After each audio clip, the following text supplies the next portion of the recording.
pessoal, tudo bem com vocês? Espero que sim. Vamos dar início ao nosso projeto Química com a residente Esther Pomponetti e a residente Jainara Cardoso, onde aplicamos um novo trabalho de monitoria na Unidade Escolar James de Azevedo. No vídeo de hoje, irei trazer para vocês a resolução do quiz que a gente realizou com a turma sobre propriedades coligativas. A primeira questão nos diz o seguinte: se deixarmos o ovo cru imerso em uma solução de vinagre por 2 dias, observaremos que a casca do ovo desaparecerá completamente e a membrana semipermeável que envolve a clara e a gema ficará à vista. Além disso, o volume do ovo aumentará, isto é, ele inchará e subirá para a superfície. Qual propriedade coligativa está relacionada com esse fenômeno? Aí nós temos as opções osmose, crioscopia, ebulioscopia e tonoscopia. A resolução dessa questão, concluímos que a propriedade coligativa se refere à osmose, certo? Onde a casca de ovo é composta basicamente por carbonato de cálcio, que reage com o ácido acético do vinagre e desaparece. A variação do volume ocorre devido ao processo de osmose, no qual a água atravessa uma membrana semipermeável da região mais diluída para a região mais concentrada. Assim, quando o ovo é imerso no vinagre, a água entra no ovo com o objetivo de tornar as concentrações de soluto iguais. Desse modo, o ovo aumenta de volume. Essa é a resolução da primeira questão.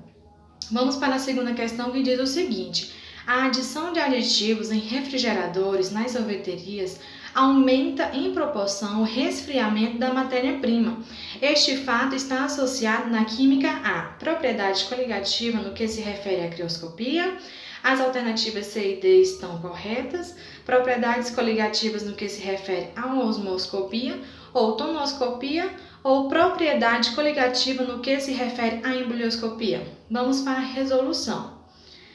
A resposta correta é propriedade coligativa no que se refere à crioscopia. Olha só, a osmoscopia é responsável pelo estudo da osmose. Este é um fenômeno que ocorre quando o solvente passa através de uma membrana semipermeável em sentido a uma solução, ou quando o solvente de uma solução menos concentrada, ou seja, mais diluída, passa através de uma membrana semipermeável em sentido a uma solução mais concentrada, ou seja, menos diluída. E é isso que acontece quando adicionamos aditivos em refrigeradores. O solvente ultrapassa a membrana semipermeável do refrigerador, causando uma modificação da matéria-prima. No caso da nossa questão, aumenta em proporção o resfriamento do sorvete. Vamos para a próxima questão do nosso quiz. A terceira questão diz o seguinte: as propriedades coligativas das soluções dependem de quê? Letra A, da natureza do solvente somente, ou B, do número de partículas dispersas na solução, C, da temperatura de ebulição do líquido, D, da pressão máxima de vapor do líquido, ou E, da natureza das partículas dispersas na solução? Vamos para a resolução dessa questão. Olha só, do número de partículas dispersas na solução. As propriedades coligativas, gente, das soluções, elas são aquelas que não dependem da natureza do soluto, isto é, de sua estrutura, mas sim da concentração, que é o número de partículas dissolvidas de soluto, certo? Vamos para a próxima questão, que é a questão 4, diz o seguinte: as propriedades coligativas têm relação somente com a quantidade de partículas presentes, independentemente da natureza destas. Sobre esse tema, observe a figura, correlacione as colunas A e B e, em seguida, assinale a alternativa que contém a sequência correta de cima para baixo, certo? Então, nós temos aí ebulioscopia na coluna A, certo? Número 1. Na coluna A ainda nós temos o 2, que é a osmometria, e o 3, crioscopia. E na letra B nós temos o significado aí de cada uma através de exemplos, certo? Então, o primeiro exemplo diz o seguinte: ao se adicionar etiloglicol à água dos radiadores dos carros, evita-se o congelamento em países que nevam. E aí, estamos falando de qual propriedade coligativa? O outro tópico diz o seguinte: ao se adicionar sal de cozinha, NaCl, A água fervente, observa-se o cessar da fervura, ou seja, para de ferver. E a 3 diz o seguinte: ao colocar ameixas secas em água com o tempo, nota-se que as ameixas incham. E aí, pessoal, vamos para a resolução? Nós temos aqui, olha só, a sequência correta é 3, 1, 2. A eubriloscopia, gente, é uma propriedade coligativa que estuda a elevação da temperatura de ebulição de um líquido ao se adicionar um soluto não volátil, certo? Um sólido. Então, a osmometria é a propriedade coligativa que estuda a pressão osmótica das soluções. A osmose, ela sempre ocorre através de uma membrana semipermeável do solvente ao soluto ou da solução mais diluída para a solução mais concentrada. Já a crioscopia, ela é uma propriedade coligativa que estuda a diminuição do ponto, ou seja, da temperatura de congelamento, ou seja, solidificação do solvente presente em uma determinada solução após a adição de um soluto não volátil. No caso, as partículas deste soluto dificultam a cristalização do solvente, e é o que ocorre aí com a crioscopia, certo? Então, a alternativa correta seria a letra A, sequência 3, 1, 2. Vamos para a próxima questão. A quinta questão diz o seguinte: qual das soluções e solvente apresentados a seguir apresenta maior ponto de ebulição? Ou seja, o ponto de ebulição é aquela substância, essa questão aqui é aquela substância que seja mais difícil de evaporar, certo? Vamos fazer uma análise de todas as alternativas. Vamos começar pela mais simples, que é a água, certo? A água pura, ela vai evaporar mais rápido do que qualquer uma dessas substâncias já dissolvidas. Porque aqui eu tenho, olha só, tem glicose, sacarose, o cloreto de sódio, o cloreto de magnésio dissolvido, certo? Então, a água pura não interfere porque ela vai evaporar mais rápido, certo? Então, no caso, a próxima substância que a gente vai analisar é a glicose, certo? Nós temos quantos mol de glicose aqui na questão? Nós temos 0,2 mol, certo? A glicose, ela não sofre ionização e nem dissociação. Então, se no início da reação eu tenho 0,2 mol de glicose, assim também no final da reação eu terei 0,2 mol de glicose, certo? No final. Vamos agora para a sacarose. Nós temos quantos mols de sacarose aí que a questão diz? 0,2 mols por litro, certo? De sacarose. Então, a sacarose é a mesma coisa que ocorre com a glicose, ocorre com a sacarose. Então, não sofre ionização e nem dissociação, que é um composto molecular, certo? Então, no início da reação, ela vai ter o mesmo número de mols no início e também o mesmo número de mols no final. Antes de dissolver em água, tem 0,2 mol e depois também 0,2 mol, certo? Vamos agora para o cloreto de sódio, que é o NaCl. Eu tenho quantos mols no cloreto de sódio? Eu tenho 0,2. Deixa eu colocar aqui na resolução. Olha só, analisando aqui o cloreto de sódio aí na segunda figura, nós temos NaCl, a setinha, Na+, mais Cl-, certo? O que vai acontecer? Vai formar um íon, certo? Porque é um sal, então é Na+, mais Cl-. Então, 0,2 mols por litro de sódio mais 0,2 mols por litro de cloro vira o quê? 0,4 mols de íon. Muito bem. Agora vamos analisar o cloreto de magnésio, certo? O MgCl2. Se antes ele tinha o quê? 0,2 mols, né? Isso a questão me dá, tá bem aqui embaixo, só analisar, 0,2 mols. Depois da dissociação, o 2 ele vai para um lado, certo? Ficando Mg2+, e o 1 ele vem para o outro, ficando 2Cl-, certo? No momento da dissociação, porque eram 2Cl, eram 2 cloro, e no final vai ficar 2Cl-. Agora eu pergunto, quantos mols de íon eu tenho aqui? no final? Será 3, né? 3 vezes 0,2, que é igual a 0,6 mols de íons. Então, qual dessas substâncias o efeito coligativo é maior? No cloreto de magnésio. Muito bem.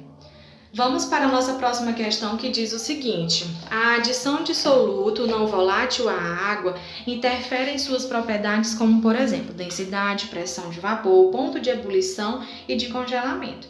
A imagem ilustra uma experiência a partir da qual podemos observar a interferência da adição de sal na densidade da solução. Sobre essas propriedades, é correto afirmar que a água pura, em relação à solução aquosa de NaCl, apresenta o quê? Olha só, primeiramente, a adição de um soluto a uma solução provoca as seguintes alterações: redução da pressão de vapor, redução da temperatura de congelamento, aumento da temperatura de ebulição, aumento da pressão osmótica. Logo, então, a água pura, em comparação com a água com sal, apresenta menor densidade e maior temperatura de congelamento diante dessas condições. Essa é a nossa resposta da sexta questão. Vamos para a sétima questão, que diz o seguinte: no congelador, há cinco formas que contêm líquidos diferentes para fazer gelo e picolés de limão. Se as formas forem colocadas ao mesmo tempo no congelador e estiverem inicialmente à mesma temperatura, vai se congelar primeiro a forma que contém 500 ml de água pura, solução em água contendo 50 ml de suco de limão, solução em água contendo 50 ml de suco de limão e 50 gramas de açúcar, ou solução em água contendo 100 ml de suco de limão. O que vocês acham? Vamos para a resolução. A água pura. Por quê? Porque a água pura irá congelar primeiro, pois, como o próprio nome sugere, ela é pura, certo? O que não terá componentes que irão influenciar em seu processo de congelamento. Mas essa afirmação, gente, só é possível pelo fato de não existir catalisadores, tá? Nas outras misturas. Ou seja, as demais misturas não estarão aceleradas no processo de congelamento. E aí essa ação fará com que a água pura congele primeiro, certo? Vamos para a oitava questão. Os 3 frascos a seguir contêm água pura a 25 graus Celsius. Vários estudantes, ao medirem a pressão de vapor a 25 graus Celsius, fizeram 4 anotações conforme a figura. Quantas dessas anotações estão corretas? Olha só, os 3 frascos da figura contêm água, tá? Dessa forma, os 3 frascos possuem uma mesma pressão de vapor para uma determinada temperatura, certo? No qual essa pressão de vapor não é dependente do volume de líquido ou do formato do recipiente, tá? Então, dessa forma, estão corretas somente as anotações PA, que é igual a PB, e PA, que é igual a PB, que é igual a PC, tá? Aqui na nossa figura, tá bom? Então, são 2 anotações, somente 2 anotações estão corretas. Aí, nesse caso, a pressão de vapor, ela é exercida por um vapor quando mesmo se encontra em equilíbrio termodinâmico, tá? Em relação ao líquido que originou. Vamos para a 9ª questão. Diz o seguinte: sobre a propriedade coligativa da crioscopia, julgue os itens abaixo e marque apenas aqueles que são verdadeiros. Primeiro nós temos a crioscopia, a propriedade coligativa que explica o fato de, em regiões de clima frio, a água da superfície dos oceanos permanecer líquida apesar de a temperatura inferior a 0 graus Celsius ser suficiente para congelar os rios que chegam ao mar. Segunda situação. Quanto maior for a concentração da solução, maior será a sua temperatura de início de congelamento. A temperatura de início de congelamento de qualquer solução é sempre maior que a temperatura de congelamento do solvente puro. Ou a crioscopia independe da natureza da substância, mas depende do número de partículas dissolvidas. Ou será que a propriedade coligativa da crioscopia refere-se ao estudo do abaixamento da temperatura de congelamento de uma solução? Vamos lá ver quem são as corretas. Olha só, apenas 3 são corretas. A crioscopia é a propriedade coligativa que explica o fato de, em regiões de clima frio, a água da superfície dos oceanos permanecer líquida, apesar de a temperatura inferior a 0 graus Celsius ser suficiente para congelar os rios que chegam ao mar. E mais essas duas aí, no caso, as falsas, as alternativas falsas, eu coloco aqui falando a resposta para vocês, tá? No caso, quanto maior for a concentração da solução, menor será a sua temperatura de início de congelamento, certo? Então, e não maior, como a questão nos traz. E a outra aí, a temperatura de início de congelamento de qualquer solução é sempre menor que a temperatura de congelamento do solvente puro e não maior, conforme aí a questão está dizendo, né? Tá aqui a nossa resolução. A 10ª questão diz o seguinte: a adição de 150 gramas de sacarose a 1 litro de água pura fará com que...